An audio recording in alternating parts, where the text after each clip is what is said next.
आज तर न ठरवताच आईकडे गेली आणि ते का गेली तुम्हाला पुढे सांगेनच. तर मस्त नाश्त्यासाठी ना पोहे बनवले, त्यानंतर दुपारचं जेवण झालं, त्यानंतर मी आणि नम्रता आम्ही दोघे मिळून निघालेलो आहोत मार्केटला. खास प्लॅन होता की आज ना प्री स्कूलची पुस्तकं वगैरे पाहायची आहेत, म्हणजे नर्सरी, ज्युनियर, सिनियरला कोणत्या कोणत्या प्रकारचे बुक सेट घ्यायला हवेत ते सगळं आम्ही बघायला म्हणून निघालो. पण तिथे जातानाच ना इथे शॉपमध्ये एवढे छान छान हार होते, तर मला घ्यायचं होतं म्हणून आम्ही तिथे थांबलो. त्यातलं कोणतं घेऊ ना मला हेच नक्की कळत नव्हतं. आणि इथे ना गुढीपाडवा येतोय, त्यासाठी एवढे सुंदर सुंदर असे ना गुढीसाठी सुंदर सुंदर साड्यांचे असे केलेले होते. बापरे, एवढं मस्तच वाटत होतं ना, म्हणजे मी भरपूर वेळ तिथे पाहिलं. आणि मी गुढी उभारत नाही ना, म्हणून एवढं आवडलं तरी मला घेता आलं नाही. तिथून आम्ही इथे आलेलो आहोत काही मेकअपचे प्रोडक्ट्स पाहण्यासाठी. तिथून मी एक टिकल्याचं पॅकेट घेतलं आणि अचानकच मी आणि नम्रताने प्लॅन केला की चला आईकडे जाऊया. आणि इथे ना आल्यानंतर आईचं लक्षच नव्हतं आणि तिला तर सरप्राईजच मिळाला की आम्ही इथे आलेलो आहोत.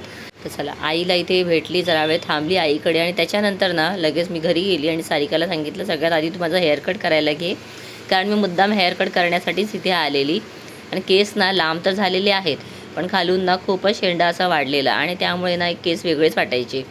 मग आता इथे हेअरकट वगैरे करून घेतला आणि नम्रता मला सांगते की कशाप्रकारे मम्मी केस ठेवत जा.